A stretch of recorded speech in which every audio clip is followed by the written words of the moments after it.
السلام علیکم ورحمۃ اللہ وبرکاتہ۔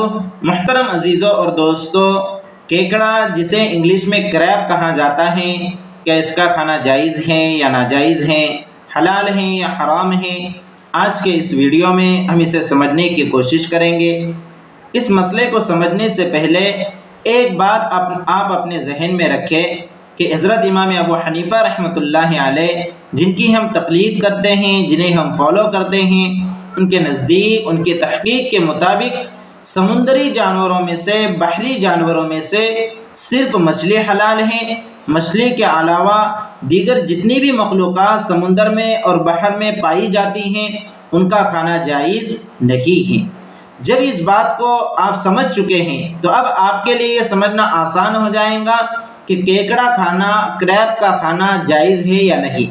اس لیے کہ ماہرین کے مطابق کیکڑا اور کریب یہ مچھلی کی قسم سے نہیں ہیں، یہ مچھلی کی قسم سے نہیں ہے، اس لیے اس کا کھانا جائز نہیں ہے، اس کا کھانا حلال نہیں ہے۔ اس لیے کیکڑے اور کریب سے مکمل پرہیز کرنا چاہیے، مکمل اجتناب کرنا چاہیے۔ بہت سے لوگ یہ کہتے ہیں کہ کیکڑا یہ مچھلی ہی کی قسم سے ہیں، اور چونکہ مچھلی کا کھانا جائز ہے، حلال ہے، اس لیے کیکڑے کا کھانا بھی جائز ہونا چاہیے۔ تو انہیں یہ بات سمجھ لینا چاہیے کہ علم الحیوان کے جو ماہرین ہیں، ماہرین حیوانات ہیں، انہوں نے مچھلی کی 4 خاص باتیں بیان کی ہیں کہ مچھلی کے اندر یہ 4 چیزیں ضرور موجود ہوتی ہیں۔ وہ 4 چیزیں کون کون سی ہیں؟ نمبر 1، مچھلی میں ریڑھ کی ہڈی موجود ہوتی ہے۔ نمبر 2، مچھلی میں سانس لینے کے لیے گلپھڑے موجود ہوتے ہیں۔ نمبر 3، مچھلی کو تیرنے کے لیے پنکھ ہوتے ہیں۔ اور نمبر 4، ماحول کی تبدیلی کے اعتبار سے مچھلی کے جسم میں درجہ حرارت کمی زیادہ ہوتا رہتا ہے۔ تو ماحول کے ساتھ ساتھ اس کے جسم کی درجہ حرارت میں کمی بیشی آتی ہے۔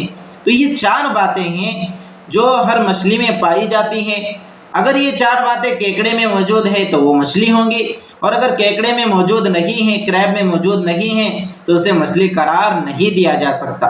اب ہم کریب کو دیکھتے ہیں، کیکڑے کو دیکھتے ہیں، تو اس میں یہ خاصیتیں موجود نہیں ہیں، نہ اسے تیرنے کے پنکھ ہیں، نہ اس میں سانس لینے کے گلپھڑے ہیں، اور نہ اس میں ریڑھ کی ہڈی ہیں۔ اس لیے کیکڑے کو مچھلی قرار دے کر حلال کہنا اور جائز کہنا یہ جائز نہیں ہے، صحیح نہیں ہے، درست نہیں ہے۔ اس لیے کہ کیکڑا یہ مچھلی کی قسم سے نہیں ہے، اس لیے کیکڑے کے کھانے سے مکمل پرہیز کرنا چاہیے، مکمل اجتناب کرنا چاہیے۔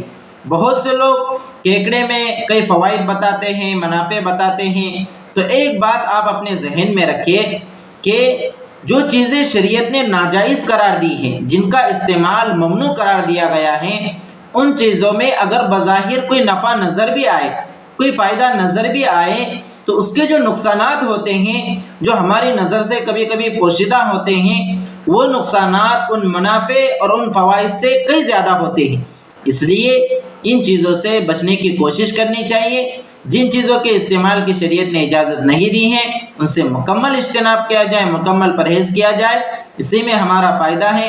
اور اگر بظاہر کوئی نفع نظر بھی آ رہا ہے تو یاد رکھیے کہ آخرت کا نقصان اس سے کئی زیادہ ہے، یا آخرت کا نفع دنیاوی نفع سے کئی زیادہ ہے۔